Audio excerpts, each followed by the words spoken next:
kitabu cha Yohana sura ya 3 na ule mstari wa kwanza mpaka wa 6. Biblia inasema, basi palikuwa na mtu mmoja Farisayo, jina lake Nikodemo, mkuu wa Wayahudi. Huyo alimjia usiku akamwambia, Rabi, twajua ya kuwa mwalimu umetoka kwa Mungu, kwa maana hakuna mtu aweze kuzifanya ishara hizi uzifanyazo wewe, isipokuwa Mungu yu pamoja naye. Yesu akajibu akamwambia, amin, amin nakuambia, mtu asipozaliwa mara ya pili hawezi kuona ufalme wa Mungu. Nikodemo akamwambia, wezaje mtu kuzaliwa akiwa mzee? Aweza kuingia tumboni mwa mamaye mara ya pili akazaliwa? Yesu akajibu, amin, amin nakwambia, mtu asipozaliwa kwa maji na kwa Roho hawezi kuingia ufalme wa Mungu. Kilichozaliwa kwa mwili ni mwili, na kilichozaliwa kwa roho ni roho. Bwana Yesu asifiwe sana. Kama andika, je, umezaliwa mara ya pili? Leo ndicho kichwa chetu cha ujumbe, ni swali, umezaliwa mara ya pili?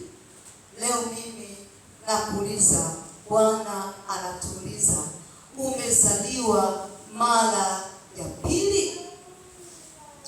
Wanadamu tuko bize sana kujitahidi namna gani ya kumpendeza Mungu. Tunajitahidi kwa kadri ya nguvu zetu, ni namna gani tunaweza kuyafanya mapenzi ya Mungu, tunaweza kuishi ndani ya mapenzi yake, ndani ya kusudi lake.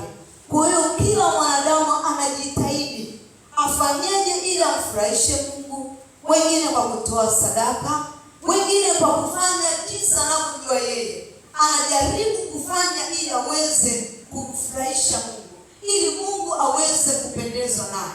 Lakini kitu ambacho leo nataka ujiulize na ukifahamu ni, je, umezaliwa mara ya pili? Kwa maana mtu asipozaliwa mara ya pili haiwezekani kuyaishi maisha matakatifu. Bwana Yesu asifiwe sana. Hapa tumefungua katika Yohana, ni maneno ya Yesu na Nikodemo. Biblia inasema usiku alimwendea Nikodemo, alimwendea Bwana Yesu. Baada ya Nikodemo kuziona ishara, kuona miujiza, kuona maajabu ambayo Yesu aliyafanya Yerusalemu, alipoona zile ishara, alipoona yale vile miujiza, alipoona yale mambo makubwa ambayo Yesu ameyafanya, Nikodemo akastaajabu, akajiuliza, huyu ni mwanadamu kama sisi? Bwana Yesu asifiwe. Huyu mtu ni mwanadamu kweli kama sisi? Mbona sisi ni wasomi wa Torati, ni walimu wa sheria, tumesoma Torati na tunaielewa, na kuna vitu vingi tumejifunza kwa habari ya Torati. Tumeisoma Torati ya Musa, tunayajua mambo mengi. Lakini huyu ametokea wapi? Mbona naye afanya na staajabisha? Mbona naye afanya tujawahi kuyaona? Ikamfanya Nikodemo amwendee Yesu usiku. Mabejani yako usiku. Nikodemo akamfuata Yesu usiku, akasema, nina maswali, lazima nipate jibu. Hichi ninachokiona ni kitu gani? Haya nayeyaona ni ya mwanadamu wa kawaida anayeyafanya, au kuna siri nyingine? Anamfuata usiku, akamwambia, Rabi, mwalimu, hayo unayafanya mbona si kama ya watu wengine wa kawaida katika ulimwengu? Kwa sababu hayo unayafanya ni kwa mtu ambaye ana Mungu. Mungu yuko pamoja naye. Bwana Yesu asifiwe sana. Wakati nasoma hili neno nilitafakari kidogo sana hapo. Nikaniambia, kumbe mtu ambaye Mungu yuko pamoja naye hawezi kuwa mtu wa kawaida katika ulimwengu. Nikagundua mtu ambaye anatembea na Mungu, ulimwengu hauwezi kumwelewa kwa sababu ni mtu tofauti sana. Na ndio maana Nikodemo anajiuliza, akasema hapana, mtu kama huyu Mungu yuko pamoja naye. Na nikajiuliza, Nikodemo anajiuliza Mungu yuko pamoja naye, ina maana wao Mungu hayuko pamoja nao? Inawezekana aliona kabisa kwamba hapa kuna namna hatuko vizuri, huyu mtu ametoka kwa Mungu. Bwana Yesu asifiwe sana. Sasa kitu ambacho nampenda Yesu, huwa anawafungukia na anawafunulia siri zake wale wanaomuuliza maswali, wale wanaomfuata. Bwana Yesu asifiwe. Ukitaka kujua vitu, Yesu hazungumzi tu, bali kwa kufuata, kwa kutaka kujua. Hii siri Yesu anaifunua baada ya Nikodemo kumuuliza swali. Bwana Yesu asifiwe sana. Kwa hiyo mambo mengi ambayo tunaona katika Biblia ambayo Yesu au Mungu anayazungumza, ni watu walimuuliza maswali, ni watu walitaka kujua. Amina. Hata mimi na wewe tukitaka kujua kuhusu sisi ni akina nani, tukimuuliza anatupa jibu. Bwana Yesu asifiwe. Kwa Nikodemo alipomuuliza Yesu, Yesu akamwambia Nikodemo, mtu asipozaliwa kwa mara ya pili hawezi kuona ufalme wa mbinguni, hawezi kuingia katika ufalme wa mbinguni. Bwana Yesu asifiwe sana. Lakini bado nikawa najiuliza, hawezi kuona ufalme wa mbinguni maana yake nini? Mtu wa mwili hawezi kuyajua mambo ya roho. Mtu wa mwili, mtu wa duniani hawezi kuyajua mambo ya ufalme wa mbinguni sana. Amina.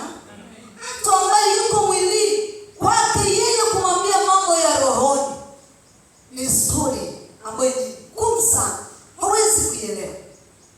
Ndio maana nasema mtu asipozaliwa mara ya pili hawezi kuona ufalme wa Mungu, kwa sababu hata mambo ya Mungu hawezi kuielewa, hata siri za Mungu hawezi kuzielewa.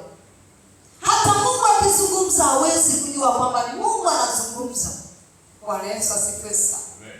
Sasa kwa nini Yesu anamwambia Nicodemus, mtu asipozaliwa mara ya pili hawezi kuona ufalme wa Mungu? Ana maana gani? Na anataka nini kwetu? Bwana Yesu asifiwe sana. Kama kuna kuzaliwa mara ya pili, basi kuna kuzaliwa mara ya kwanza. Si ni kweli?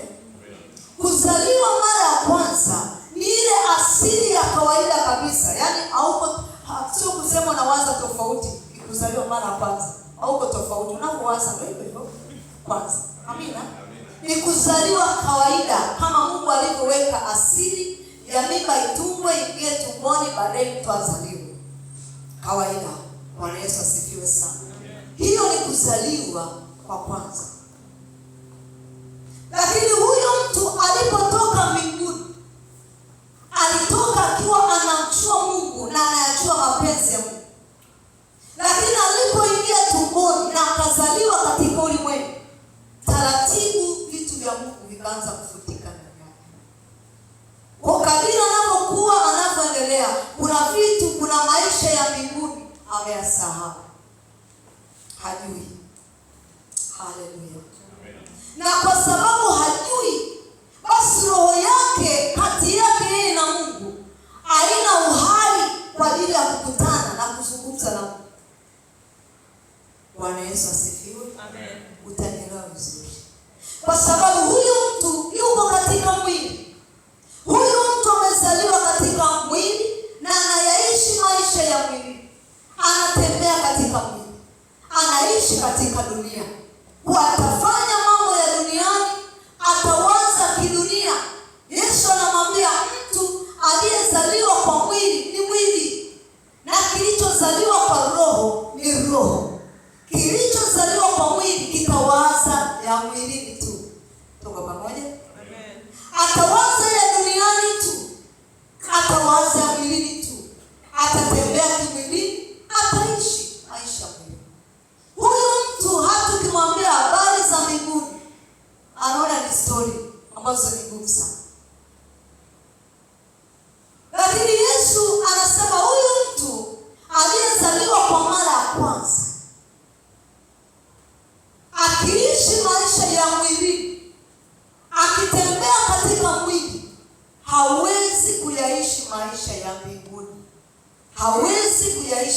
maisha ya roho. Bwana Yesu asifiwe sana. Tutaelewana tu, au sijana? Tutaelewana taratibu. Hawezi kuyafanya mapenzi ya Mungu, kwa sababu ili uweze kuyaishi maisha ya roho, zipo kanuni pia za kufanya uweze kuyaishi maisha ya roho. Kwa hiyo tupo katika ulimwengu ambao unapigana na dhambi kwa namna ya akili ya kibinadamu.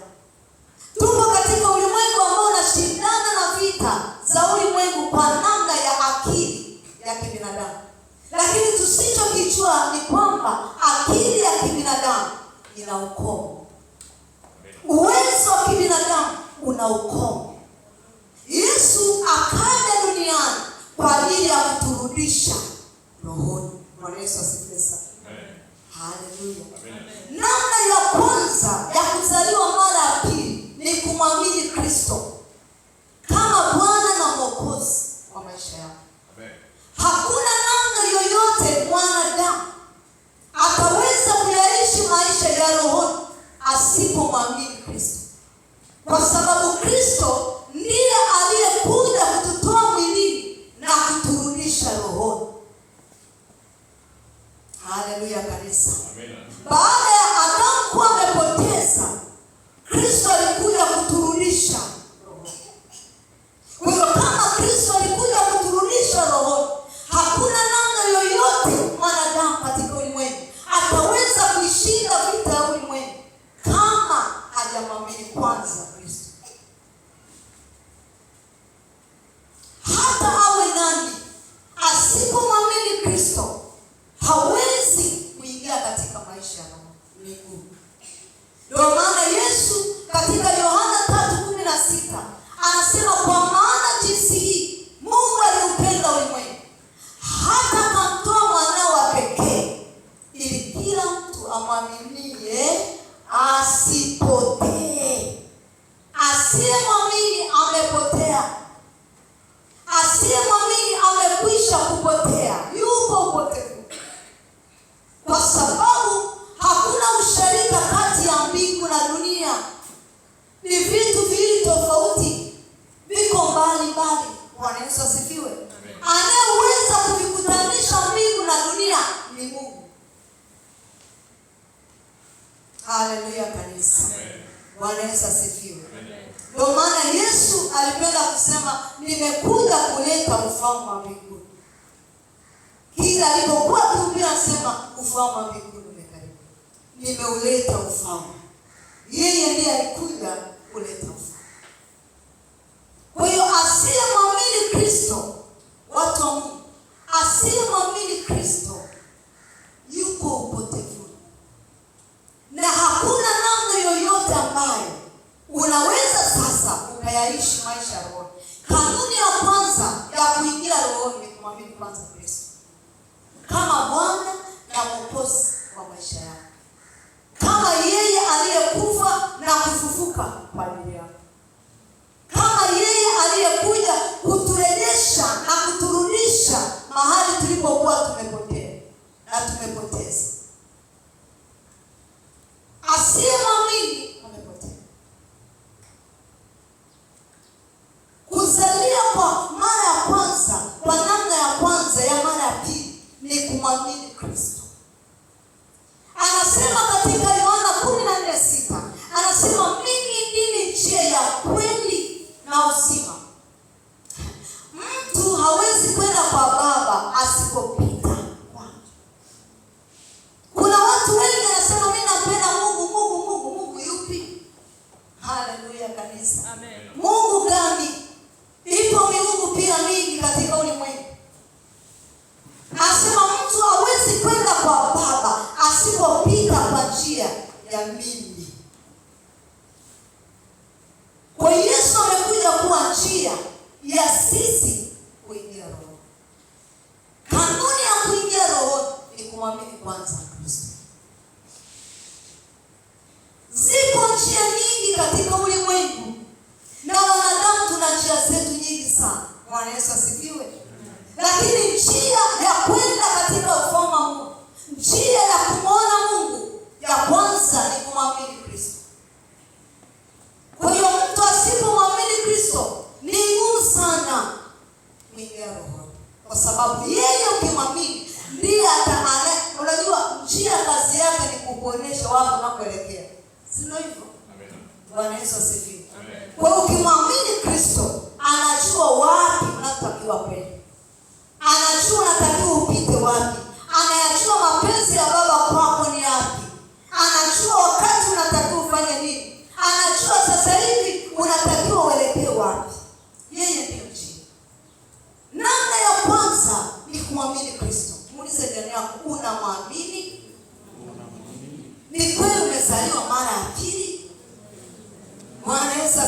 sana. Tufungiane mkono asubuhi ya leo. Wangapi wanabarikiwa? Kumwamini Kristo kama Bwana na Mwokozi wa maisha yako.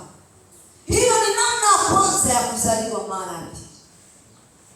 Unapokuwa tayari kumwamini Kristo, namna ya pili ambayo Yesu anaizungumza kwa Nicodemus, anamwambia mtu asipozaliwa mara ya pili hawezi kurithi ufalme wa mbinguni. Lakini anasema hivi, mtu asipozaliwa kwa maji na kwa Roho hawezi kuona ufalme. Namna ya pili ya kuzaliwa mara ya pili ni kubatizwa. Mwambie yangu ubatizo. Haleluya. Baada ya kuwa tayari umemwamini Kristo, kinachofuata, kwa sababu unapokuwa umemwamini Kristo, ni kwamba tayari kuna mgeuko umetokea ndani yako. Kinachofuata ni kwenda kubatizwa. Na kubatizwa ni kwa maji mengi. Mwambie yangu maji mengi. Tunaelewana vizuri? Kuzaliwa mara ya pili, kwa namna ya pili, ni kuzaliwa kwa maji. Sasa hii ni kanuni ya Yesu, sio mimi. Tunasoma wote hii Biblia, wote mna Biblia zenu Ni kanuni ya Yesu.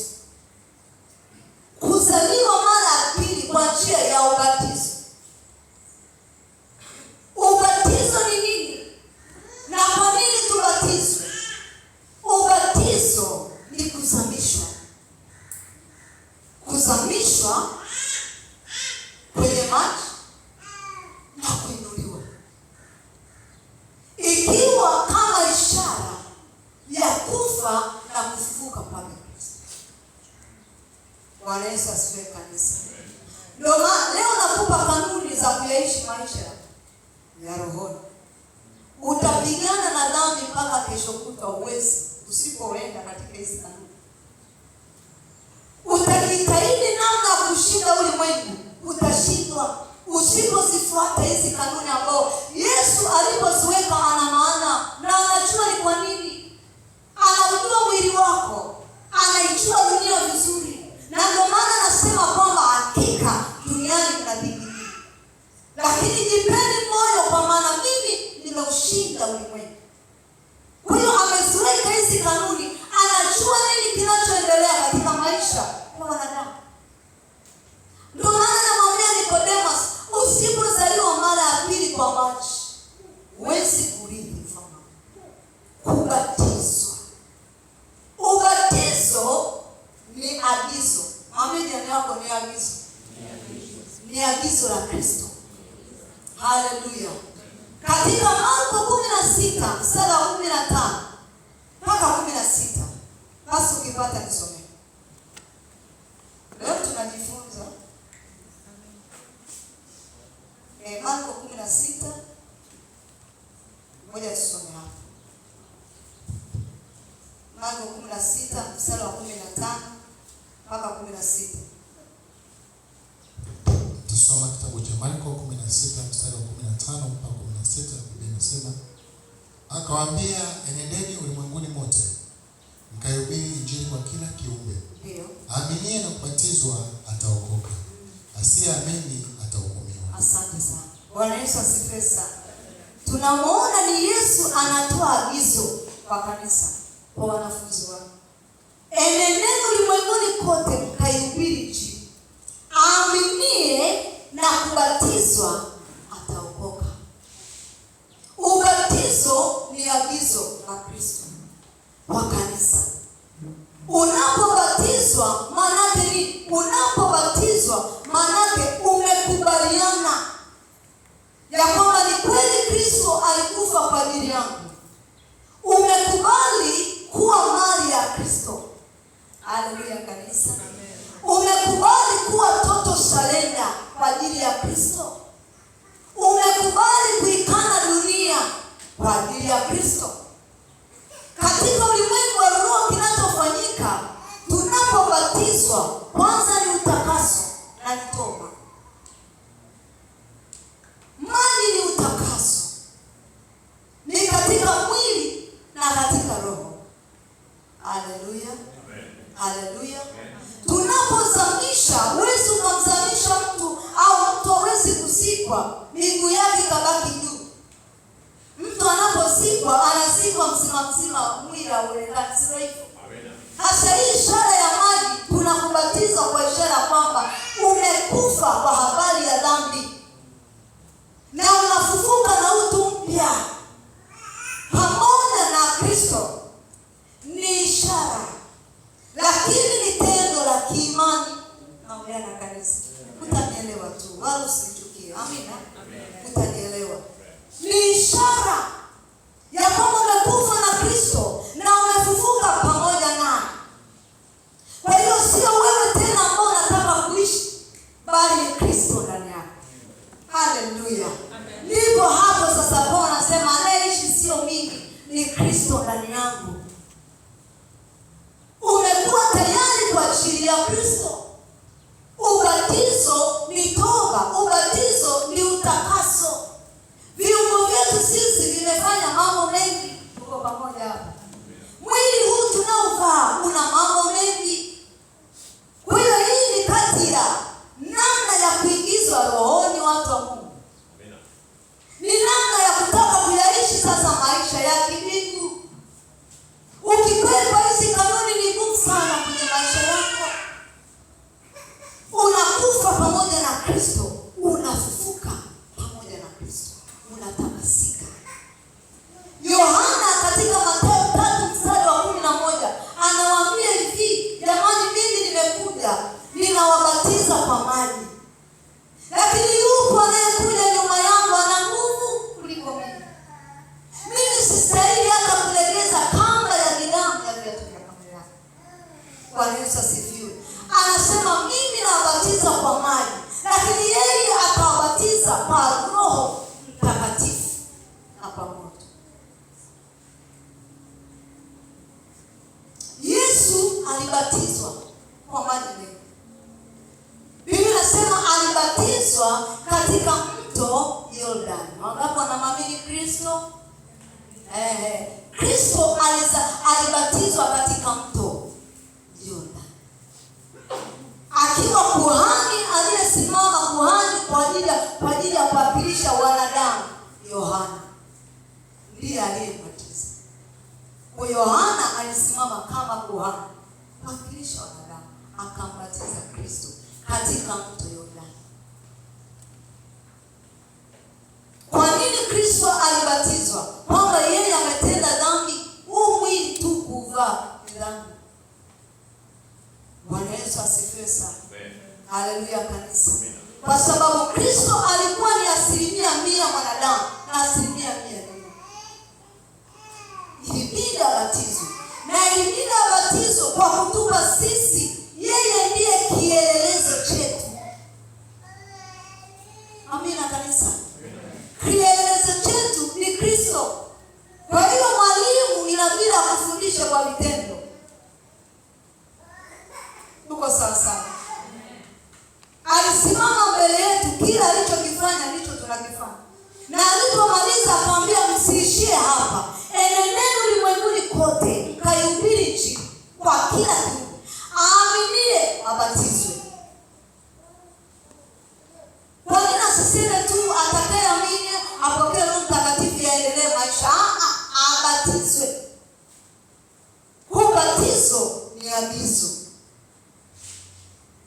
Ni utakaso. Unageuzwa.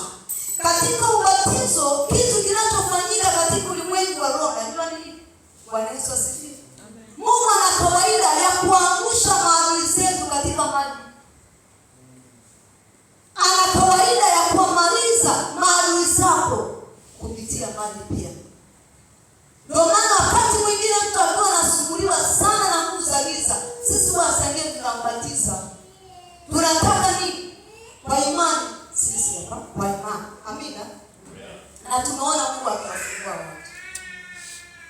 Tunaamini maadui zake wanaangamia kwa njia ya ubatizo wa maji. Mungu alipotaka kuiharibu dunia, alitumia maji wakati wa Nuhu. Haleluya kanisa. Tuko pamoja. Aliangamiza adui zake wote, aliondoa kila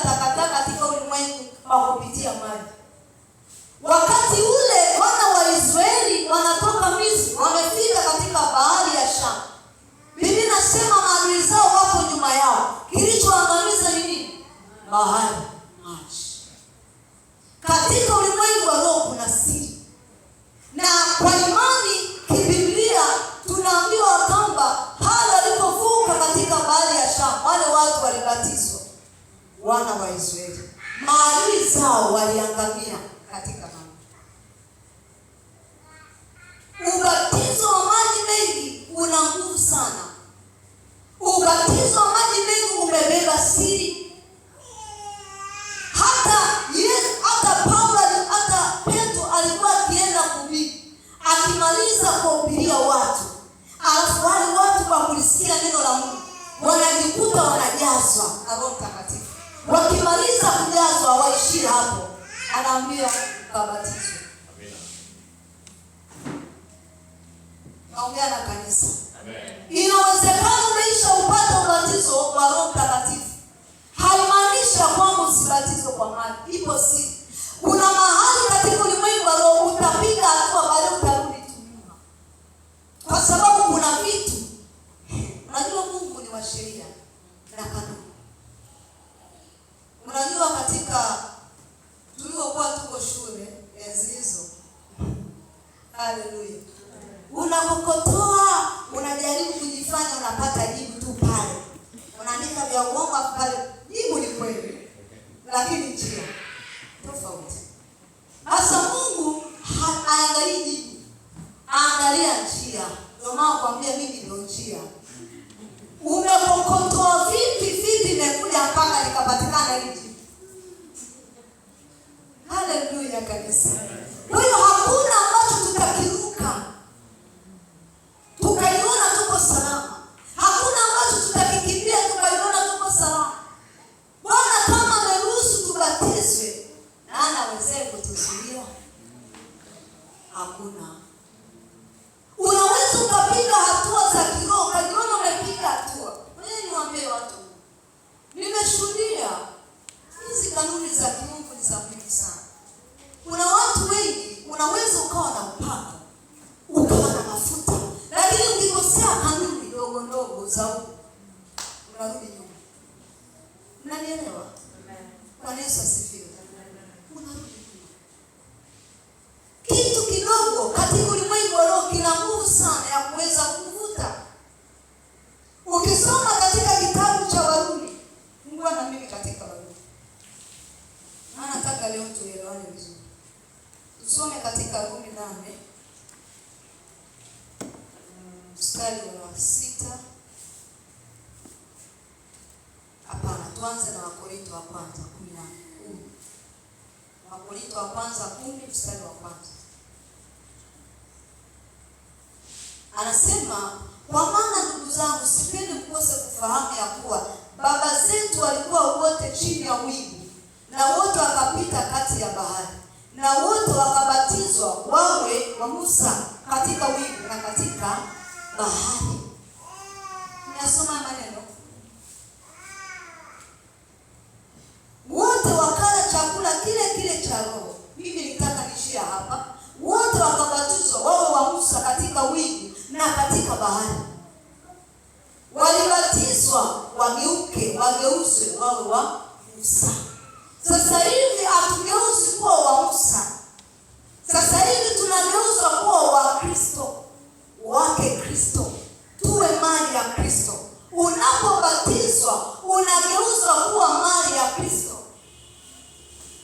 Sio mali tena ya mapepo. Sio mali tena ya mizimu. Na nielewa vizuri. Ndio maana ninakwambia unapobatizwa kuna majeshi mengi unaangamiza mle bahari. Au pale ambapo utabatiziwa. Kuna watu nimewashuhudia alikuwa na mapele uso mzima, alikuwa na magonjwa ya ajabu. Baada ya kubatizwa ngozi yake inarudi. Kuna watu wengi tunawashuhudia ambao tunawabatiza walikuwa katika hali za magonjwa mengi. Baada ya kubatizwa wakapokea uponyaji. Wapo maadui zao ambao wanakutafuta usiku na mchana. Maadui magonjwa, maadui nini, maadui vitu vingi sana. Unapobatizwa unakubali kwa ajili ya kuwa mali ya Kristo, kuwa chombo cha Kristo. Anayemtawala ni Kristo sasa. Ndio maana nasema wote hao walibatizwa wawe wa Musa, kwa sababu Musa ndiye aliyeenda kuwakomboa. Leo hatubatizwi kuwa mali ya Musa, bali ya Kristo. Mimi na wewe leo ni mali ya nani? Saidia kumuuliza jirani yako, wewe ni mali ya nani? Au mali ya mume wako na mke wako? Wewe ni wa nani? Wewe ni mali ya Kristo. Bwana Yesu asifiwe. Kubali leo kubatizwa. Mama jirani, kubali kubatizwa. Kubali kubatizwa. Kuzaliwa mara ya pili kwa kwanza ni kubatizwa. Paulo anasema walio wa mwilini hawawezi kuyafanya mapenzi ya Baba. Wanaoishi maisha ya mwilini hawawezi kusikiliza sheria za Mungu. Anasema mwili siku zote unapigana na roho, na hautaki kuzifanya sheria za Mungu. Ni ngumu kwake. Kwa hiyo usipozaliwa mara ya pili ni ngumu sana kuyaishi maisha ya kiungu. Tuko pamoja mpaka hapo? Bwana Yesu asifiwe. Bwana Yesu anamwambia Nikodemo, lazima uzaliwe mara ya pili. Hizi ishara unazoziona, huu tofauti unaoona kwangu, ni kwa sababu ya sheria ambazo zipo. Kuna vitu tumeshindwa kutofautishwa na watu wengine katika ulimwengu. Mnanielewa kanisa? Amina. Kwa sababu ya sheria ambazo Mungu ameshaziweka, tunaziruka na wengine tunazipuuzia. Unahisi ni kitu tu cha kawaida. Ndio maana sisi hapa kabla tunakubatizwa tunakuingiza darasani kwanza. Sisi watu na madarasa. Bwana Yesu asifiwe. Kwa sababu Biblia inasema mtoto hawezi kubatizwa ni mpaka akuwe amini. Ndio maana Yesu anasema aaminie. Kwanza amini. Afundishwe. Aelewe ndipo abatizwe. Muulize jirani yako, umebatizwa? Ubatizo gani? Wengine wamekuwa jamani, usinune. Bwana Yesu asifiwe. Sema ubatizo wa maji. Haleluya. Amen. Paulo Yesu anasema kwamba mimi nimewabatiza kwa maji. Yohana, ubatizo wa toba, ubatizo wa kugeuka, ubatizo wa utakaso. Lakini yupo anayekuja. Yesu hakubatiza. Yesu aliruhusu wanafunzi wake walibatiza. Yesu anasema hivi, mimi nina ubatizo wangu ambao nitawabatiza ninyi. Mnanielewa? Amina. Haleluya. Amen. Yesu hakubatiza kwa sababu alikuwa na ubatizo wake ambao atawabatiza, atatubatiza. Na ubatizo huo ni wa Roho Mtakatifu na moto. Huwezi kuruka hizi stage ukasema utaishi maisha ya kumpendeza Mungu ukaweza. Ni ngumu. Utapiga hatua bado utarudi. Ndio maana leo hii tuna watu ambaye leo wameokoka, kesho wamerudi nyuma. Leo anampenda Mungu, kesho Mungu anajua atanisamehe. Leo tunaenda na kurudi kwa sababu kuna aina ya kanuni ambazo tunaziruka.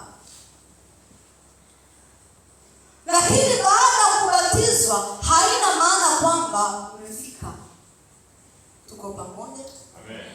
Kwa sababu ubatizo huu ni kwa ajili ya ishara na watu wote watakuona pale. Na ni ubatizo ambao kuhani anakubatiza. Lakini ubatizo huu mwingine kuhani anaweza asikubatiza. Bwana Yesu asifiwe. Amen. Kwa sababu kama ni wa maji tutakupeleka baharini na watu wote wataona, au kwenye kisima au wapi, na utashuhudiwa na watu wote. Lakini huu ubatizo wa pili ambao ni wa Yesu, huu ni wa Yesu mwenyewe. Kwa namna gani?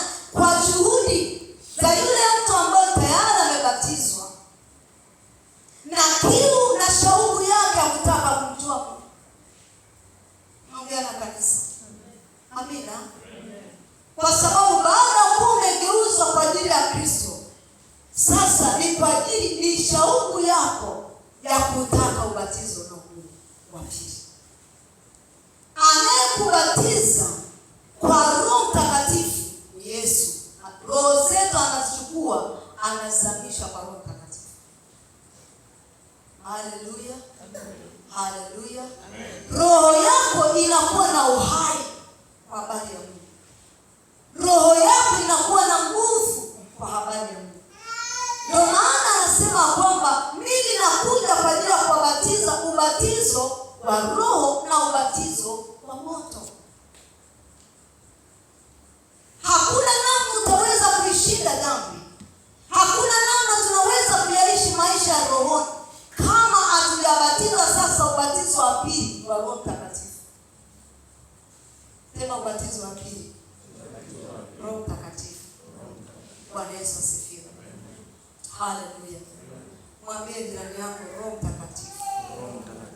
Bwana Yesu asifiwe sana. Amen. Nifungulie kwenye Warumi 8. Tusome Warumi 8 mstari wa 6 mpaka 8. Natamani unielewe vizuri. Warumi sura ya 8 mstari wa 6. Ngoja nisome basi. Nasema kwa kuwa nia ya mwili ni mauti, bali nia ya roho ni uzima na amani. Warumi 8 mstari wa 6. Kwa kuwa nia ya mwili ni mauti, bali nia ya roho ni uzima na amani. Kwa kuwa ile nia ya mwili ni uadui juu ya Mungu, kwa maana haitii sheria ya Mungu, wala haiwezi kuitii. Wale waufuatao mwili hawawezi kumpendeza Mungu. Lakini ikiwa Roho wa Mungu anakaa ndani yenu, ninyi hamfuati mwili, bali mwafuata Roho. Lakini mtu awaye yote asipokuwa na Roho wa Kristo, huyo si wake. Nia ya mwili ni mauti, nia ya roho ni uzima. Ndio maana yeye Paulo anasema sasa, mtu asiyekuwa na Roho wake Kristo, huyo sio wake. Kwa sababu Mungu ni roho, hakuna namna utaweza kuyaishi mapenzi yake kama na wewe hakuna mahali mnapokutana. Tunakutana na Mungu katika roho. Tuko pamoja? Tunakutana na Mungu katika roho. Tunabadilishwa katika roho. Tunatengenezwa katika roho. Chochote unachokiona kinaendelea katika mwili kwenye maisha yako kimeanzia roho. Kama ipo roho nyingine ambayo ndio inayotawala maisha yako, hayo utakayoyaona mwilini ndio matokeo ya kule roho. Kama kuna roho ya uadilifu ndio inayotawala maisha yako, ndio imekamata roho yako. Kwa hiyo kitakachoendelea katika mwili ni matokeo ya kule roho.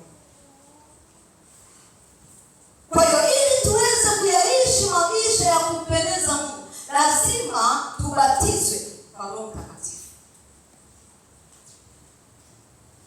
Umeshageuka, umeshakubali kuwa mali ya Kristo. Sasa kinachofuata ni Kristo akubatize kwa Roho Mtakatifu. Na ni shauku na kiu ya kila Mkristo ndani yako kutamani Roho Mtakatifu akae ndani yako. Yesu anawaambia mitume, msiondoke Yerusalemu, msiende sehemu nyingine. Bwana Yesu asifiwe. Unasikia hizo kanuni zinavyoenda? Unanielewa? Kanuni za Mungu zinavyoenda. Anawaambia msitoke Yerusalemu, muingojee ahadi ambayo Baba amewaidia ya kwamba atawapatia. Kwa sababu anajua ni kweli wamemshuhudia Kristo, ni kweli wameona aliyoyafanya, na wao kwa imani wanaweza kuyafanya, lakini kuna mahali watajikuta wanashindwa. Bwana Yesu asifiwe sana. Hivi unajua ukiwasha moto wa mabua, huo unakuwaga na spidi sana. Ni kweli? Ni kweli. Unaonekana bonge ya moto mkubwa. Hata moto wenyewe ule tu unakuwa unajiamini. Hauna wasiwasi. Lakini upo dakika 3-4 utaniambia baba. Utajua kwamba kuna chochote kinachofanyika pale. Bwana Yesu asifiwe. Na ndivyo ilivyo kwenye maisha ya watu wengi, tulio wengi. Unaweza ukajisi uko salama, uko vizuri, lakini dakika 2 tukupe pumzi, Amejani yako kanuni. Kanuni. Yesu alijua hao watu ni kweli. Wameshuhudia, wameniona, lakini itakuwa ni moto wa mabua. Unanielewa vizuri? Wataenda mpaka pale, na atakapoinuka magumo huko, wanaweza wakaniacha, watanisaliti. Wanahitaji wabadilishwe tena zaidi ya vile. Anawaambia msiondoke Yerusalemu, ingojeni ahadi. Muisubiri Roho Mtakatifu. Atakapokuja juu yenu, mtakuwa mashahidi wangu.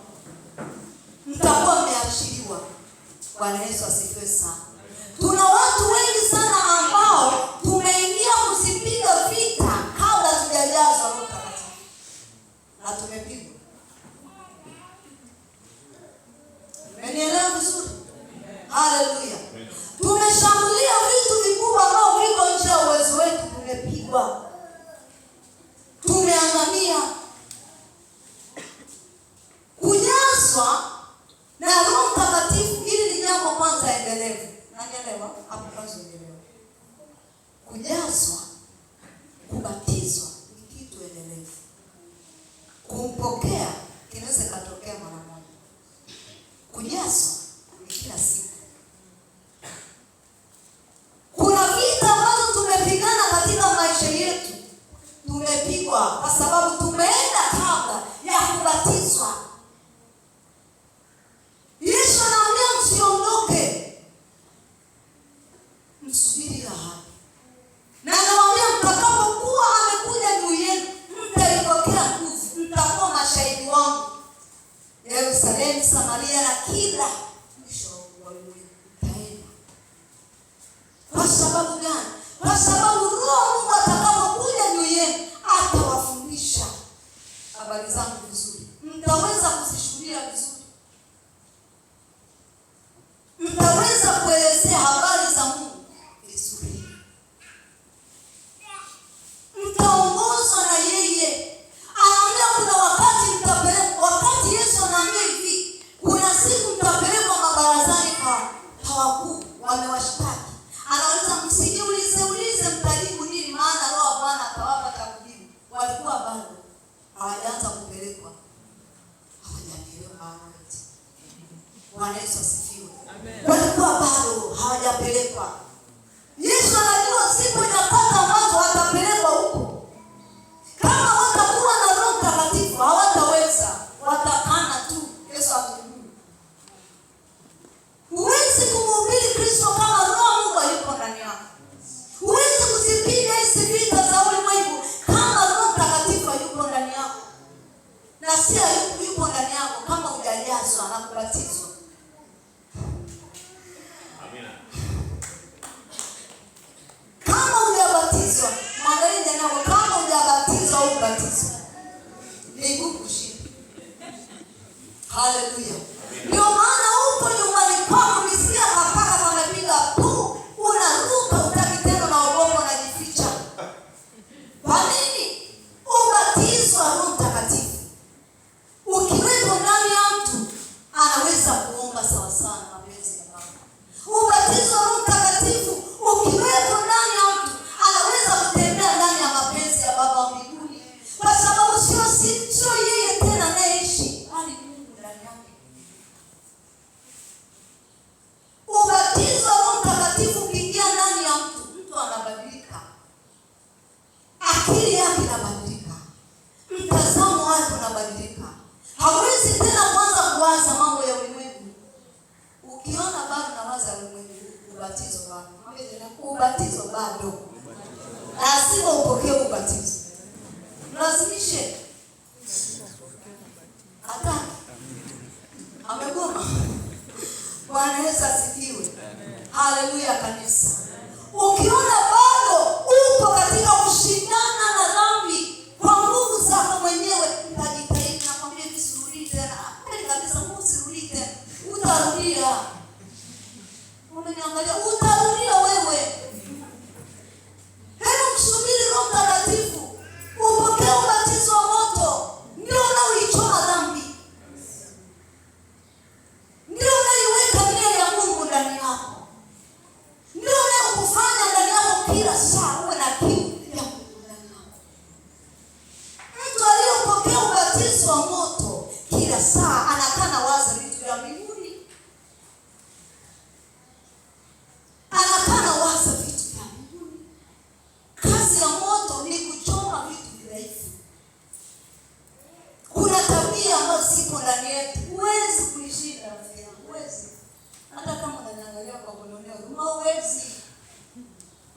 Yesu asifiwe.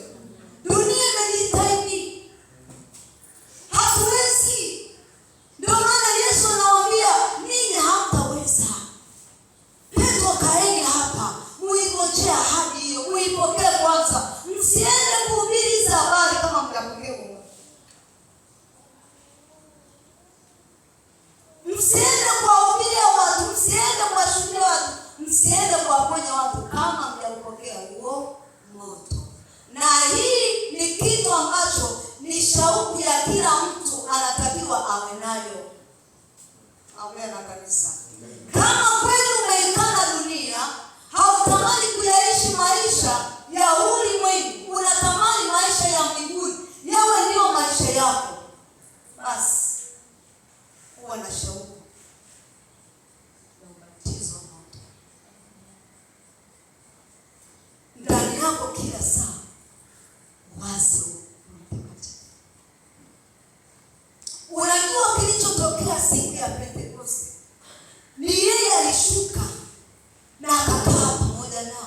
Bwana Yesu asifiwe. Kile tunachokiona, matetemeko, upepo, zile ni ishara. Bwana Yesu asifiwe. Wengine wanafikiri Roho Mtakatifu ni upepo. Kwa hiyo kuona upepo asema huyo Roho Mtakatifu. Wengine wanaonaga ile ule upepo wa nini ule unaomvilikisha.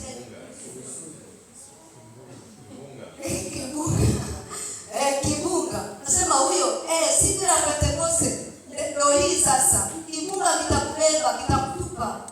Wengine pale ni mchao unafanyika. Bwana Yesu asifiwe. Amen. Haleluya. Amen. Sio upepo, sio ni ishara. Kunena kwa lugha haimaanishi kwamba ndio Roho Mtakatifu. Ile ni ishara ya mtu aliyejazwa na Roho Mtakatifu. Roho Mtakatifu ni Mungu katika maisha ya mwanadamu. Amina. Roho Mtakatifu ana hisia, anamgusa, anaona, anakushika. Amen. Ni Mungu. Amina. Haleluya. Amen. Haleluya.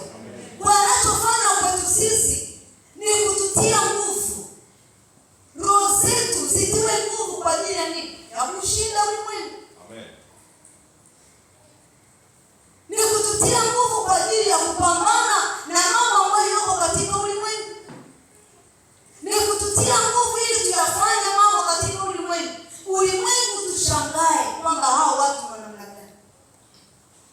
Wakina Petro baada ya kuwa wamepokea ubatizo, hawakuwa wakina Petro wa kawaida. Petro alisimama siku moja, alihubiria watu 3,000 wakaokoka. Ni kweli? Haleluya. Mpaka ukajiuliza huyu Petro hajasoma. Haleluya. Huyu Petro hekima yeye ametoa wapi? Tunaambia huyu ni mvuvi. Alikuwa mvuvi wa samaki huyu pale wewe huyu. Tulikuwa tunamuungisha pale ni mvuvi. So mvuvi.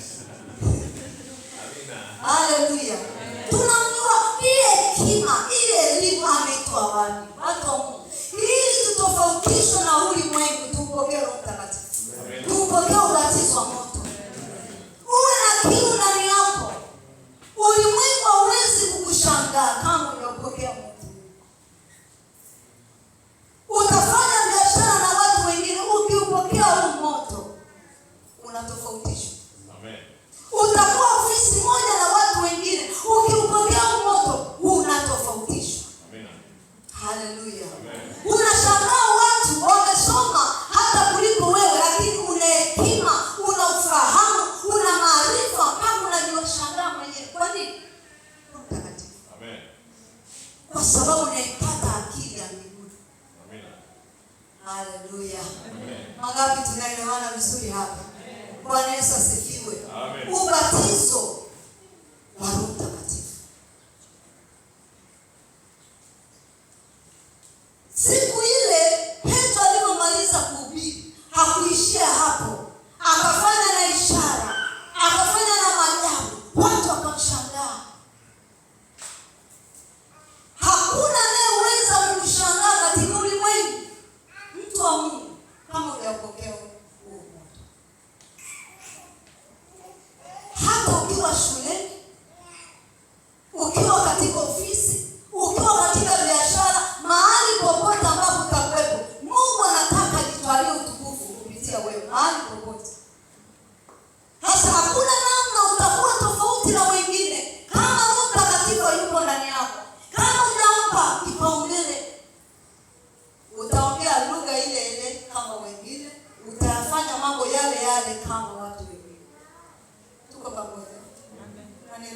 Amina. Ufahamu wako utakuwa ule ule kama watu wengine. Sasa unawezaje kuileta mbingu hapa kama uko kama wengine?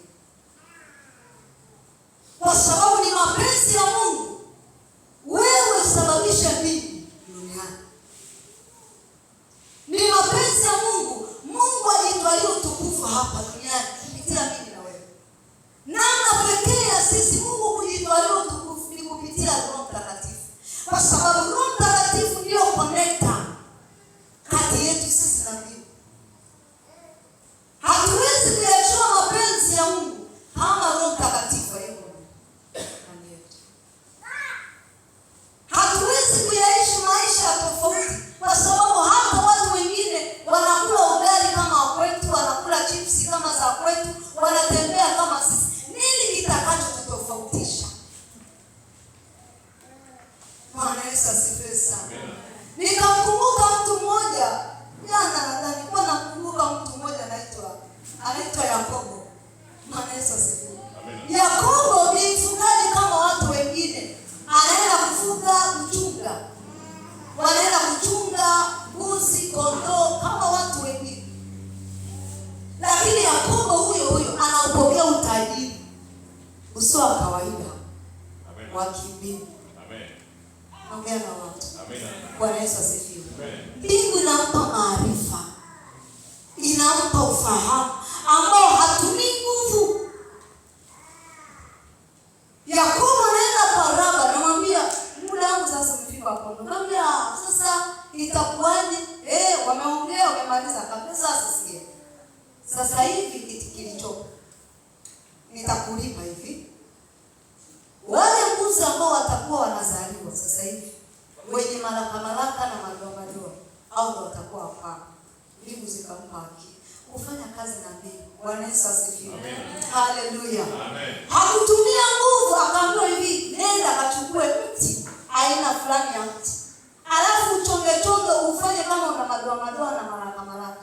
Alafu mbuzi yule ambaye atakuwa ana mimba, akija pale kunywa maji kwenye kisima, mwekee pale mbele. Ule mti weke pale mbele. Akiwa anakunywa, sayansi ya mbinguni.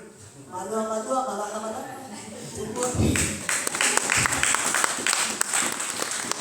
Haleluya. Biblia inasema waliokuwa na malaka na madoa walikuwa wengi kuliko wale. Ikawe kwako katika jina la Yesu. Bwana akupatie maarifa sio kwa ya kawaida. Haleluya. Walikuwa wengi kuliko wale. Baraka. Jamaa akatoka na fimbo yake akiwa tajiri wa kutosha. Hajatumia nguvu kama zangu na za kwako.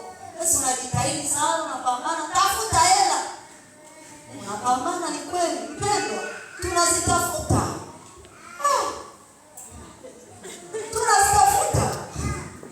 Bwana Yesu asifiwe. Nataka nikwambie ipo sayansi ya mbinguni. Mungu anakutaka mimi na wewe tuilete hii sayansi duniani. Mpaka wajiulize huyu mtu imekuwaje? Ndicho Mungu anachotaka. Roho Mtakatifu ni connector. Anajua mapenzi ya Baba. Anazijua siri za mbinguni. Anajua ni nini ambacho unatakiwa ufanye. Mume wako amekutesa, sijakataa amekutesa. Mbingu zinasema nini? Inawezekana Roho Mtakatifu akiwepo, kuna maarifa madogo anaweza akakupa. Akakupa ufunuo mdogo. Na ukabadilisha kila kitu kutoka hapa. Ukashangaa majina yamebadilika kwako. Haleluya. Amen. Ukashangaa namna ilivyokuwa ikawa tofauti. Ndio maana Mungu anatutaka sisi, mimi na wewe, tumpokee Roho Mtakatifu. Tuwe na shauku. Tuwe na kiu na ubatizo. Kwa sababu hutaishi maisha ya kawaida. Hakuna kitu ambacho utakichukulia kawaida katika maisha yako. Ubatizo ukiwa ndani yako, anakubadilisha nia yako, anabadilisha ufahamu wako. Na kinachoendelea nini unajua? Kazi ya Roho Mtakatifu anachokiachia kwenye maisha ya mtu akiwa ameshakomaa, analiachilia tunda la Roho. Tunda la Roho ni tunda la Roho. Kadiri unavyoendelea kuwa na kiu na shauku kwa Mungu, ndivyo Roho Mtakatifu anavyoendelea kuichoma dhambi ndani yako, anavyoendelea kukutakasa, anavyoendelea kukubadilisha, na mwisho wa siku mtu anakuwa na tunda la Roho ndani yake. Unajikuta mtu na upendo usio wa kawaida. Mungu ana kanisa. Amen. Haleluya. Amen. Unajikuta mtu na upendo usio wa kawaida ambao hapo mwanzo hukuwa nao. Hapo mwanzo unaishi maisha ambayo ni magumu, maisha ambayo si hayana upendo wowote. Umezaliwa katika familia ambayo ina upendo, lakini mtu unapoendelea kukua na kukomaa, tunda la Roho linazaliwa ndani yako. Unajikuta ni mtu mwenye upendo, unawapenda watu, unawahurumia watu. Bwana Yesu asifiwe. Ukiona mtu anapitia shida, unasema huyu mtu kwani anapita hapo, ni tofauti na mwanzo ulivyokuwa. Hivi vitu vinapatikana kwa Roho Mtakatifu. Mwambie jirani yako, Roho Mtakatifu. Haleluya. Unajikuta lile tunda lote, uvumilivu, unaingia ndani yako. Unajikuta ni mtu mwenye uvumilivu. Unajikuta ni mtu mwaminifu. Haleluya. Kwa hiyo kama mpaka tunda ile linatokea ndani yetu, manake ubatizo huu bado tunahitaji kuendelea kujazwa na kutengenezwa siku kwa siku, mpaka yale matunda 9 yaliyoandikwa, ni 9, yawepo ndani yetu.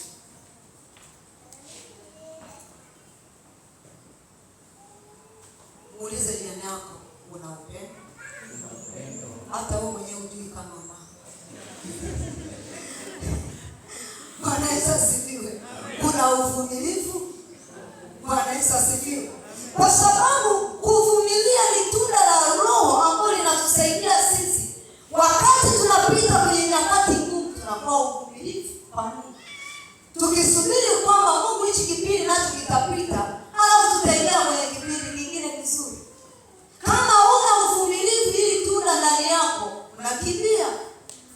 Wakati unapita kwenye kipindi kigumu, utakimbia, utamwacha Mungu. Wakati mambo yameharibika, utajikuta hauhitaji tena Mungu. Lakini tunda la Roho la uvumilivu likiwepo, hata ukiwa unapita kwenye wakati mgumu, unavumilia. Bwana Yesu asifiwe.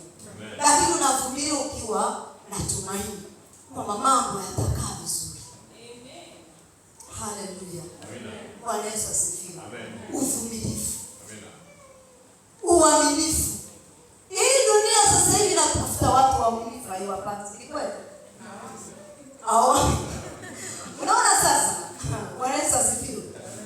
Wanakosekana, wanatafuta watu waaminifu. Hawapo. Kama hujapata huu moto, ndugu yangu, ukiingizwa kwenye kampuni ya mtu, utagawa tu. Utaiba. Unaita mtumishi mwizi.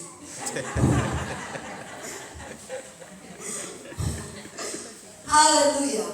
Sasa hili kazi ya Roho Mtakatifu, huwezi ukawa mwaminifu wakati kweli kwa vile. Ndio wasaidie kitu. Tuko hapa, tumetoka familia tofauti. Amina. Tumezaliwa tofauti. Tuko kwenye mazingira tofauti. Ndio umeokoka, umetoka zako mbuli kwa kibaka na mwizi, ndio umekuja kwa Yesu. Kama hujapata hili tunda, sitakuwa ni sadaka. Amina. Takuja kutoa Mungu na toa na cheni. Bwana Yesu asifiwe. Hili ni tunda la Roho. Ukiona kitu cha mtu na kiogopa, sasa ile haiwezi kuungika kwa siku moja ghafla tu. Ni mpaka udumu ndani ya Roho Mtakatifu, mpaka udumu ndani ya Yesu, anaendelea kukutengeneza. Sema hebu Baba ni mwaminifu. Haijatokea hivyo. Amekomaa. Tunda la Roho limechanua, limetokea. Haleluya. Maana kabla ya tunda huko kuna takataka za mwili zinazungumzwa. Kwa hiyo baadaye ndio linatokea.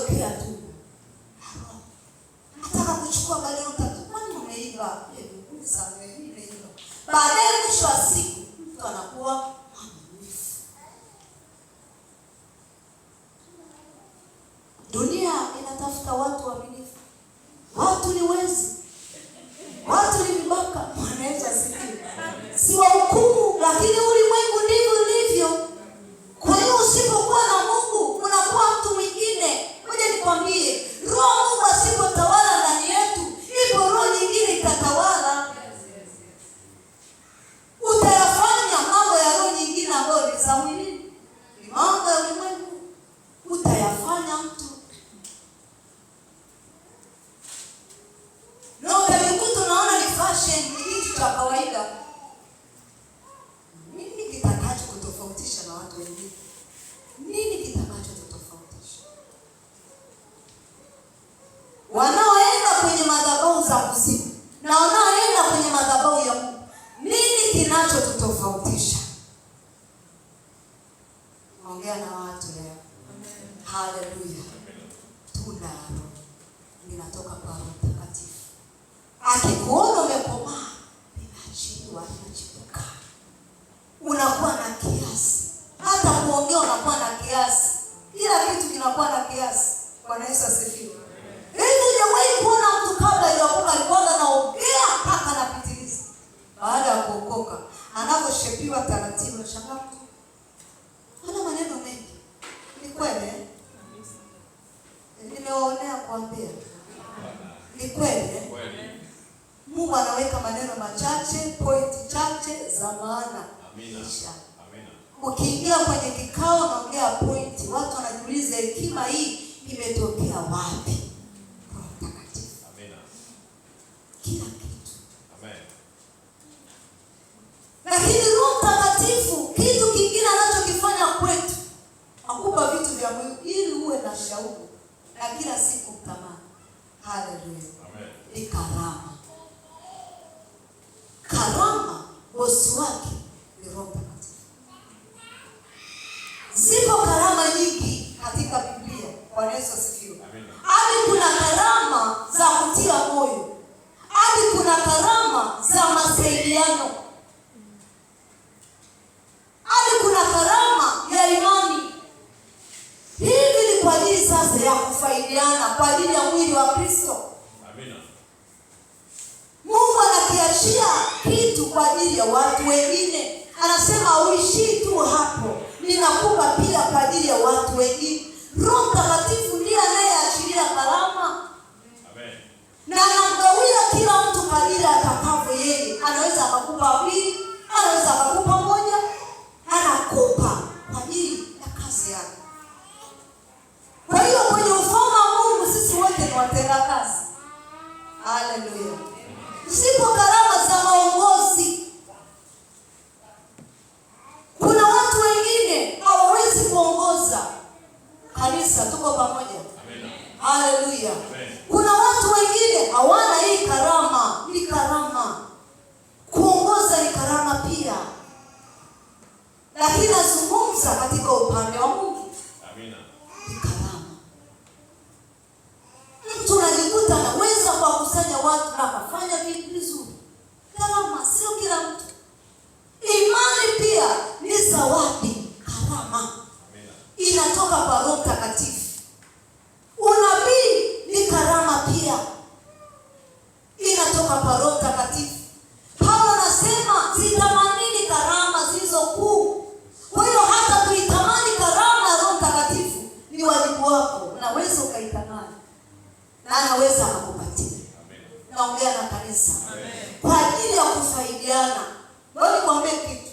Kuna mtu anaweza akawa na tunda, alafu anaweza akawa na karama, alafu hana tunda. Ni shida pia nayo. Ndio maana nimekwambia kila kitu kina maana. Amen. Kuna mtu anaweza akawa na karama ila tunda la Roho ana karama lakini hana upendo. Amen.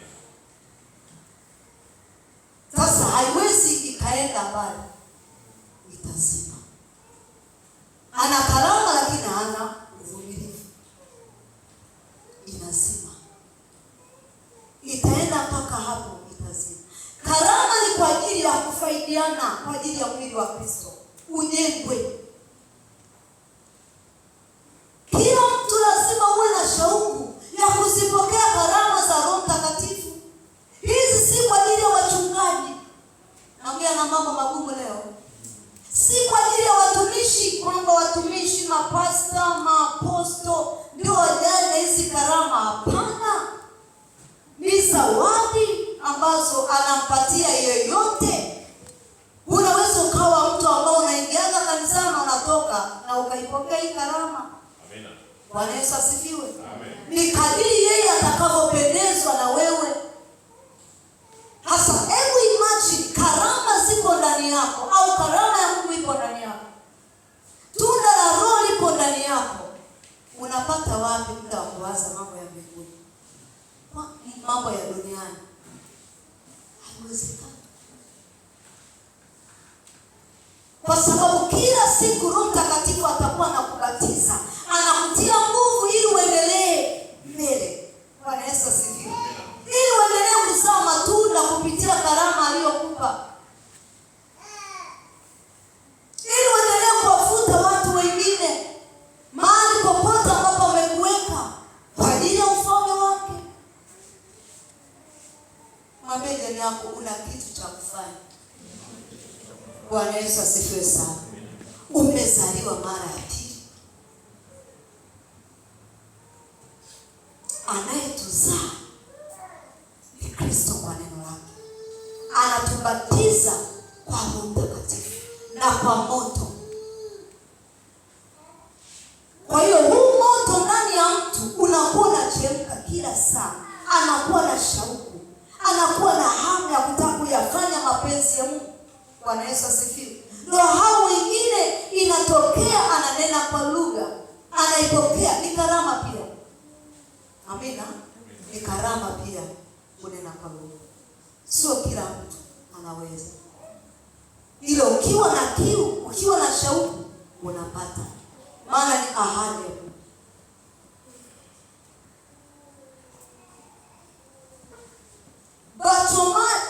Nikodemo, huwezi kuyafanya haya ninayoyafanya. Anasema Yesu, huwezi kuyafanya haya ninayoyafanya katika hii dunia kama haujazaliwa mara ya pili. Kwa namna yoyote ile mwili utakushinda. Hutayafanya mapenzi ya Baba mbinguni. Utatembea katika mwili, utaishi katika mwili, utaishi katika mwili, na hakuna chochote ambacho utakifanikisha. Namna kuingizwa rohoni nimekuonesha kumpokea Kristo. Lakini baada ya hapo usiishie hapo. Uwe na kiu na shauku ya kutaka kuziona hatua nyingine kwa ajili ya ufalme wa Mungu, ili uweze kutofautishwa, ili tuweze kutofautishwa katika ulimwengu, ili tuweze kuishinda vita katika ulimwengu. Mungu anatutaka tumpokee Roho Mtakatifu,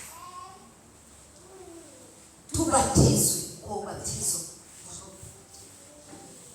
Wewe nikupe andiko moja na Bwana atakubariki. Haleluya. Wasome kwenye Matendo ya Mitume. Some kwenye Matendo ya Mitume. Najua unajua maneno. Na ule mstari, tuanze mstari wa 4. Anasema hata alipokuwa amekutana nao, aliwaagiza wasitoke Yerusalemu, bali waingojea ahadi ya Baba, ambao mlisikia habari zake kwangu, ya kwamba Yohana alibatiza kwa maji, bali ninyi mtabatizwa katika Roho Mtakatifu baada ya siku hizi chache. Mstari wa 8, lakini mtapokea nguvu akiisha kuajilia juu yenu Roho Mtakatifu, nanyi mtakuwa mashahidi wangu katika Yerusalemu, katika Uyahudi wote na Samaria, hata mwisho wa nchi. Taipokea nguvu. Roho Mtakatifu ndiye anayetupa nguvu, ndiye anayeachilia nguvu ndani yetu ya kuomba, ndiye anayetupa nguvu ndani yetu ya kuyaishi maisha matakatifu. Ndiye anayetusaidia kuyafanya yote ambayo Mungu anataka tuyafanye. Hatuwezi kuyafanya, hatuwezi kumfanyia Mungu ibada ya kupendeza pasipo Roho Mtakatifu. Mungu hawezi kufurahishwa na ibada zetu kama ndani yangu, ndani yako Roho Mtakatifu hayupo. Kwa sababu anayekufanya wewe uweze kumwabudu Mungu vizuri na kumtumikia vizuri na kutulia katika ibada na kulisoma neno la Mungu ukalielewa ni Roho Mtakatifu. Kwa hamna namna nyingine ambayo kanisa linaweza kuyafanya mapenzi ya Mungu kama alijapokea ubatizo wa Roho Mtakatifu na wa moto. Tutapigana katika ulimwengu, tutaangaishana, tutafundishana habari ya dhambi mpaka wachungaji wanatoka. Dhambi haiwezi. Bwana Yesu asifiwe. Ni mpaka mtu mwenyewe sasa ageuke. Akishageuka akaupokea huu moto, dhambi inachomwa ndani yake. Hakuna atakayekuhukumu. Wewe mwenyewe utasikia unajihukumu mwenyewe. Naongea na watu. Kuna kipindi Biblia inasema, Bwana anasema kwamba itafika wakati hakuna atakayemhubiria mwenzake kwamba mjue Mungu, mjue Mungu. Amina. Wahi kulisoma hilo neno. Amina. Hakuna. Kwa nini? Kwa sababu yeye yuko ndani yako. Atakufundisha, atakuelekeza, atakuongoza, atakusaidia. Ndiyo kazi ya Roho Mtakatifu. Hautatumia nguvu kubwa sana kuishinda dhambi. Hautatumia nguvu zako za mwili kupambana na vita za ulimwengu. Tunashinda chuki za ulimwengu kupitia Roho Mtakatifu. Anatutia nguvu, anatupa maarifa, anatupa namna ya kushinda na kuvuka hapo. Unaweza ukawa uko hapa, unahangaika, nitatoka vipi hapa? Hivi nitatoka vipi katika umaskini? Nitatoka vipi katika hii changamoto? Au nimwambie fulani, au nimwambie fulani. Usichokijua una Roho Mtakatifu ambaye yeye ukimhusisha ni rahisi sana.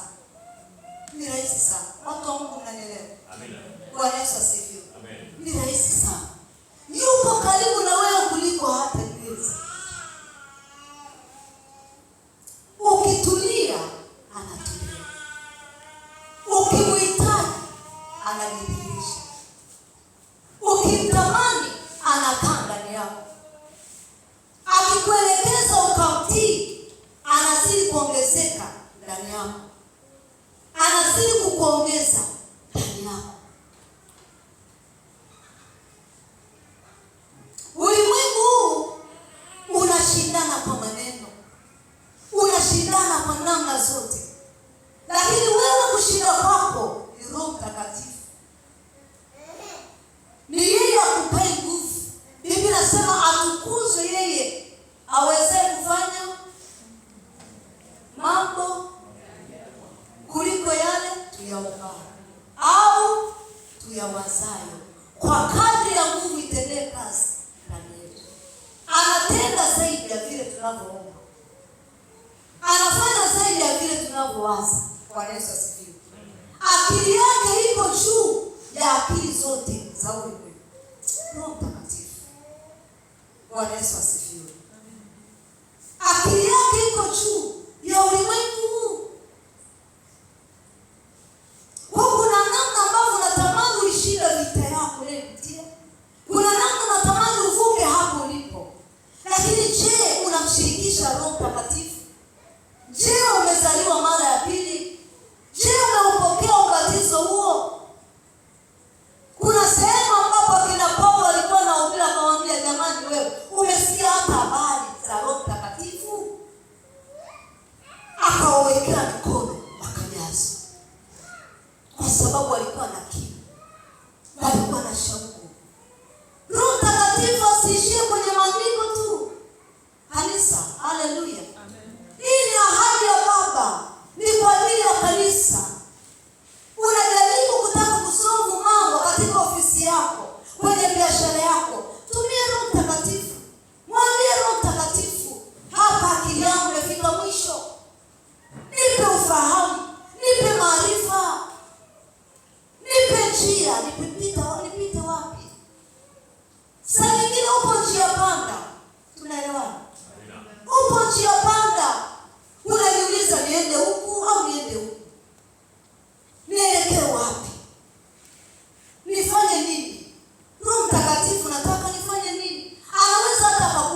ndoto na akakupa jibu na maswala ambayo ulikuwa unajiuliza.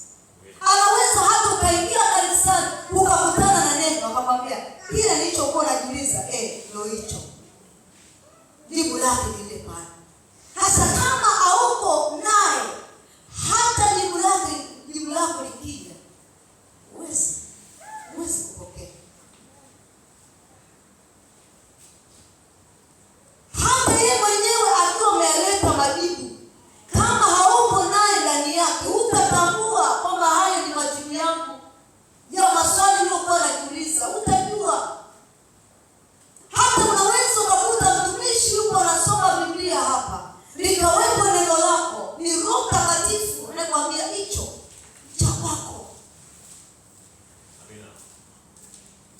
Lakini kwa kumpa nafasi, kwa kutamani kila siku afanye kazi ndani yako. Ujazo ni wa kila siku. Tunazaliwa upya kila siku katika Roho. Kwa namna ambavyo tunaendelea kuyapokea maneno matakatifu, tunabadilishwa. Akiona level hii imefika hapa, anakupandisha level nyingine. Unaanza kumwelewa Mungu kwa namna nyingine kabisa. Maarifa yale ya kwanza ya level ya kwanza anakutoa hapo, anakupeleka katika level ya pili na unakuwa tofauti. Bwana Yesu asifiwe. Amen. Maombi yako ya tangu Januari mpaka sasa ni mwezi wa 5 tunaelekea, yanabadilishwa kupitia Roho Mtakatifu. Tuko pamoja? Amen. Usomaji wako wa Biblia ni Roho Mtakatifu, maana yeye ndiye aliyeandika. Hana uwezo wa kukupa maarifa yote. Amen. Na ufahamu. Mwambie jirani yako unamhitaji Roho Mtakatifu. Haleluya. Amen. Leo nilitamani nishie na wewe ujumbe ya kwamba uwe na kiu, uwe na shauku ya kumtaka Roho Mtakatifu. Usiishie tu katika ubatizo ule ubatizo. Usiishie tu kumwamini Kristo. Kuna watu tunaingia kanisani tunasema namwamini Kristo. Ni kweli, hata yeye anakujua kwamba unamwamini. Lakini sipo hatua lazima usichukue. Kama kweli kabisa unataka kushinda ulimwengu, kama kweli unadhamiria kwamba unataka kuyaishi maisha ya Kristo, ili aweze kukubadilisha, ili aweze kutubadilisha, tutembee kama miungu katika ulimwengu. Wewe usikie hilo neno, unatembea kama Mungu katika ulimwengu, kiasi kwamba ukiingia mahali popote ambapo pana giza, wewe unafanyika nuru. Umeingia mahali ambapo vitu vimefungamanishwa kwa kuingia kwako, uwepo wako, vitu vinakaa sawa. Unakuwa kama Yusufu. Amen. Haleluya. Amen. Anaingia kwa Potifa, vitu vimeparangana, haviko sawa. Biblia inasema anaanza kustawi. Anaanza kufanikiwa. Anaanza kutajirika, anaanza kuwa vizuri kwa sababu ya uwepo wake nani? Yusufu. Amen. Bwana akufanye kuwa Yusufu. Amen. Haleluya. Bwana Yesu asifiwe. Amen. Popote ulipo, mahali ambapo upo, kama uwepo wa Roho Mtakatifu upo ndani yako, unatofautishwa mtu wa Mungu. Na ninataka leo nikwambia kwamba usijichukulie mtu wa kawaida. Amen. Tunaishi kikawaida kwa sababu uwepo wa Roho Mtakatifu ndani yetu haupo. Ni kweli umesoma, lakini nataka nikwambie kama una Roho Mtakatifu ndani yako, hata kama kuna wasomi waliosoma sana, wote wataonekana huko juu zaidi ya wao. Ni kweli hujasoma, kama Roho Mtakatifu yupo ndani yako, kuna vitu unaweza ukavifanya kuliko waliosoma katika ulimwengu. Maana utafanya kulingana na elimu ya mbinguni, si elimu ya ulimwengu.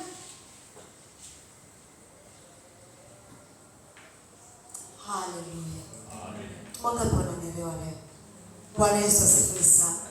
Nikakumbuka wakati ule ambapo Musa ametengeneza, Mungu amemwambia atengeneze mahali patakatifu, hema takatifu. Bwana Yesu asifiwe. baada ya kuwa Musa amepewa namna hema litakavyotengenezwa, ataweka ua wa nje, patakatifu, patakatifu, patakatifu, kutawekwa sanduku, kutaweka hichi, vitu vingi. Musa akamwambia Mungu, hivi vitu nani atakayevitengeneza akavichora vikakaa hivi? Ni nani? Mungu anamwambia Musa, kuna watu nitaweka hiyo roho ndani yao. Watakuwa na maarifa, watakuwa na ujuzi, watakuwa na uelewa sio wa kawaida, watayafanya. Hawajaenda chuo chochote. Nilikuwa naambia ndugu zangu jana, hawakwenda chuo chochote. Sasa mwambie kwamba usiende chuo, maana unaniangalia vibaya. Wewe nenda chuo kasome. Bwana Yesu asifiwe. Haleluya. Lakini kama unatamani, inawezekana. Amina. Inawezekana. Amen. Hii ni elimu ya mbinguni. Amina.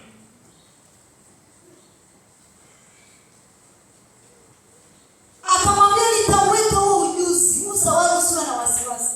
Usiwasi. Watajenga, watatengeneza, watachora, wataenda, watashona, watafanya kila kitu ambacho nimekuonesha. Na ndivyo ilivyokuwa. Mungu aliweka ndani yao. Hii ni elimu ya mbinguni ambayo sasa Mungu anaitaka iwepo ndani yetu. Unamhitaji Roho Mtakatifu. Ninamhitaji Roho Mtakatifu. Kwa sababu madhehebu yamemchukulia Roho Mtakatifu kama kanjiwa. Wengine wamemfukia, wengine wapaji. Bwana Yesu asifiwe. Lakini sio kweli.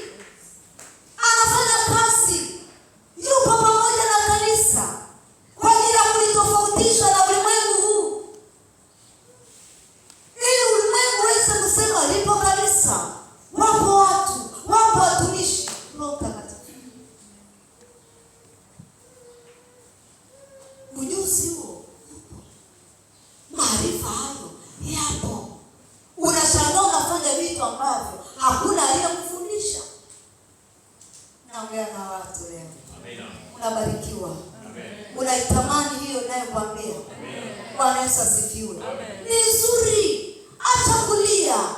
Acha kukata tamaa. Acha kusononeka. Acha kujiona yatima siku ya leo. Nimekuja kukwambia habari za kuzaliwa mara ya pili. Ili ubadilishwe. Amen. Ili utengenezwe. Amen. Ili usiwe kawaida. Usikate tamaa. Mimi baba mkubwa alisemaga atanisomesha, hajanisomesha. Sawa. Waliniahidi watanipa kitu fulani, hawajanipa. Sawa. Roho Mtakatifu ana uwezo wa kugusa mtu kwa ajili yako. Amina. Ukimtegemea yeye, ukamwamini yeye, mtu anayeweza kuja akakufungulia biashara wewe. Amina. Sawa mimi. Amini. Unasubiri tupambane, tupambane. Mimi nakwambia Roho Mtakatifu. Amina. Haleluya. Amina. Nini cha kututofautisha na wengine? Takuwa ni swali langu leo mpaka na kanisa. Nini kitakacho kutofautisha? Kama wengine wanatumia nguvu nyingi na wewe unatumia nguvu nyingi, unajikakamua. Kwa nini umeokoka? Kwa nini unamwamini Kristo? Kwa nini upo kwa Kristo? Unampata Kristo ili wewe. Umempokea Kristo ili wewe. Ili tuje kanisani tukimaliza tuondoke.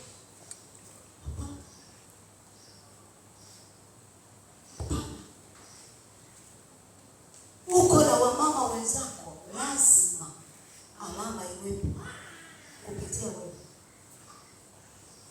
Uko na vijana wenzako kama kina Shedra, Kamesha, kina Abednego, walikuwepo vijana wengi. Si kweli? Walikuwepo vijana wengi. Walikuwa wengi. Lakini kwa nini wataje hao watatu? Wana nini? Wana Mungu ndani yao. Bwana Yesu asifiwe. Ndio maana wakuishi maisha ya kawaida. Ndio maana wakataka katika Biblia. Hawakuishi kwa namna ulimwengu huu. Hata Biblia inasema kwamba ikafika hatua mfalme akasema ninataka hao watu wote wapigwe chakula kizuri, walishwe vizuri, wanenepe. Wakina Danieli wakamwambia yule aliyokuwa anasimamia, sisi hatuhitaji kula chakula cha mfalme, kwa sababu wanajua ni nini kinachoendelea katika ulimwengu wa roho. Bwana Yesu asifiwe. Wakamwambia, sisi tunakula chakula cha mbinguni, tutakula tama na maji. Alafu akasema, sasa itakuwaje? Hivi tama na maji hao watu watanenepa, watakuwa na nguvu kweli? Msiwe na wasiwasi. Bwana Yesu asifiwe. Haleluya. Wakamwambia, tupe siku 10 tutakuja kututazama. Wala usiogope kwamba utamwambia nini mfalme. Ndani ya siku 10 wanaenda kwa kina Shedra, kwa Meshaki na Abednego. Wanawakuta vijana wako vizuri, wamenawiri. Bwana Yesu asifiwe. Wana upako. Haikisema upako, sema tena upako. Bwana Yesu asifiwe. Wananawiri, wamenenepa, wamependeza ndani ya siku 10 kwa mtama. Biblia inasema wale wengine hawajanawiri kama hivi. Uone kwamba ni sayansi ya mbinguni. Uone unahitaji kuishi katika sayansi ya mbinguni. Pigie Bwana makofi. Bwana Yesu asifiwe sana. Mimi leo sitaki ulie, sitaki usononeke, sitaki ujikatie tamaa. Nimekuja kukutia nguvu katika jina la Bwana. Kwamba simama tena, safari ipo, inaendelea. Haleluya. Wewe umechoka, umesema mimi hii biashara basi tena. Nimekuja kuambia usishe Roho Mtakatifu. Atakwambia, mwanangu, hichi fanya hichi, alafu mambo yatabadilika. Wewe ambao unasema mimi itakuwaje? Nitaolewa lini? Mbona nimezeeka? Umezeeka wapi? Umezeeka. Bwana Yesu asifiwe. Amen. Bwana Yesu asifiwe. Haujazeeka, kwa maana kwa Yesu hakuna kuzeeka.